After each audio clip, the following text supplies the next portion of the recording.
The Schutzstaffel, or SS, began as a small group. Their job was to protect Adolf Hitler. They were his personal bodyguards, but they grew into something much larger and more terrifying. The SS became one of the most powerful organizations in Nazi Germany. They were responsible for running concentration camps. They fought on the front lines. They enforced the Nazi regime's brutal policies across Europe. To manage this huge and complex organization, the SS needed a clear structure. They created a system of ranks. This system was like a ladder. Every member knew their place on that ladder. It showed who had power and who had to obey. This ranking system was absolutely central to how the SS operated. It was not just about military titles, it was about authority and control. A man's rank determined his duties. A man's rank determined his influence. This strict hierarchy ensured that orders from the leadership were carried out without question. It allowed a small group of leaders to control hundreds of thousands of men. The ranks were a tool to enforce discipline. The ranks helped create an elite, fanatical force loyal only to Hitler, loyal to the head of the SS, Heinrich Himmler.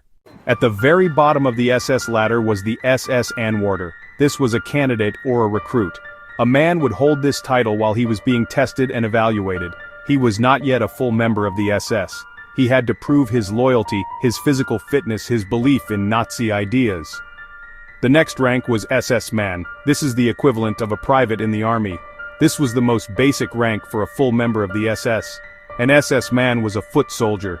In the waffen-ss, the armed combat branch, he would fight on the battlefield. In other parts of the SS, like the units guarding concentration camps, his duties were just as grim. As a soldier gained a little experience, he could be promoted to SS Sturmmann. This was similar to a lance corporal. The highest enlisted rank was SS Rottenführer. This was like a corporal. A Rottenführer was a junior non-commissioned officer. He was in charge of a small team, called a Rotte, which usually had 5 or 6 men. This was the first real taste of leadership for an SS man. This rank was a critical part of the small unit organization that made the SS effective. The first step into the officer corps began with the rank of SS Untersturmführer. This was the lowest commissioned officer rank, equivalent to a second lieutenant. To become an officer, a man had to show strong leadership potential and unwavering ideological commitment. Many were graduates of special SS officer schools called Junkerschulen. An Untersturmführer would typically command a platoon of around 30 to 40 men. Next in the hierarchy was the SS Obersturmführer, equivalent to a first lieutenant, a junior officer who had proven himself in his first command role. An Obersturmführer often served as a company second in command.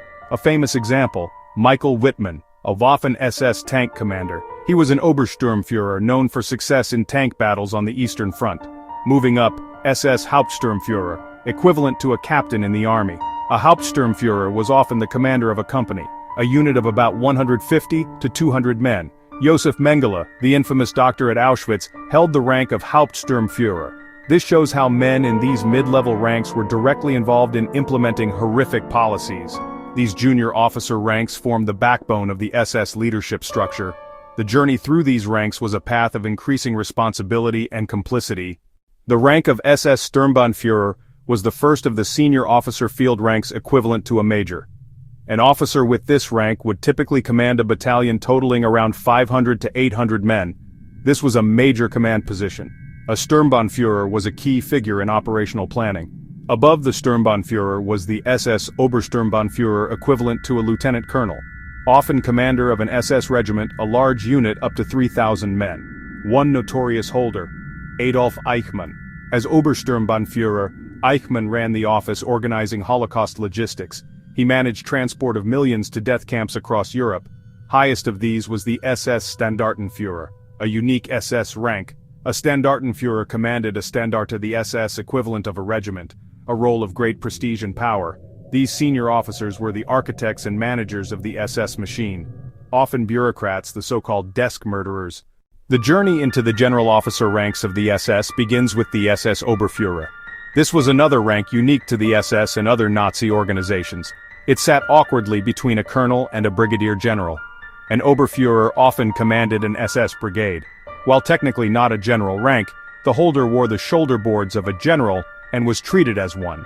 The first official general rank was SS Brigade Führer. This was equivalent to a brigadier general or a major general in other armies. A brigade Führer was a senior commander, often in charge of an SS combat division.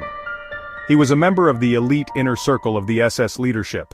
These men were responsible for major sectors of the SS's activities, whether on the battlefields of Russia. Next was the SS Gruppenführer, equivalent to a lieutenant general.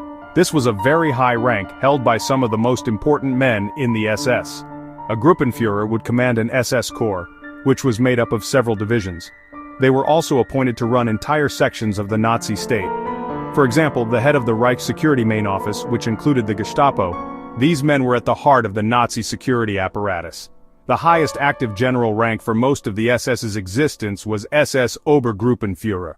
This was equivalent to a full general. Only a small, select group of men ever reached this rank. These men were the princes of the SS, wielding enormous power and influence. In 1942, as the SS grew in size and power, a new, even higher rank was created: SS Oberstgruppenführer. This was equivalent to a colonel general, a rank from the old German Imperial Army. This rank was incredibly rare. Only 4 men were ever promoted to it. This shows how exclusive it was. The men who held this rank were the absolute top commanders of the Waffen-SS, responsible for commanding entire army groups. Sepp Dietrich, Paul Hauser, both legendary commanders known for battlefield leadership. The creation of this rank was partly a matter of prestige. As the Waffen-SS took on more military responsibility, its top commanders needed ranks equal to Wehrmacht counterparts. At the absolute pinnacle stood one man. His rank was unique to him. This was the Reichsführer SS. The title means Reich Leader of the SS. From 1929 until 1945, this position was held by Heinrich Himmler. He was the supreme commander of the entire SS organization.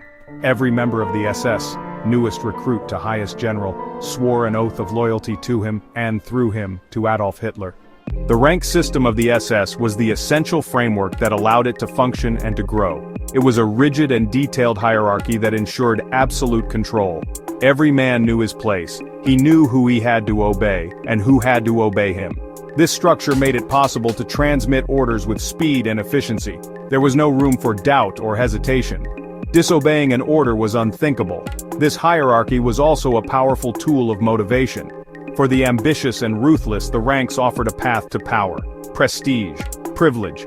Promotion was a reward for loyalty, brutality, ideological fanaticism. This created intense competition among members. The desire to move up helped fuel the terrible momentum of the SS's crimes. Furthermore, the distinct SS ranks and unique titles helped forge a separate identity. This identity was built around a cult of obedience and hardness. In the end, the SS ranks were more than names and symbols. They were the mechanics of organized terror. They allowed a sprawling organization to operate with a single, malevolent purpose. It was a hierarchy of control, built for one purpose: to enforce the will of its leaders, no matter how terrible the command.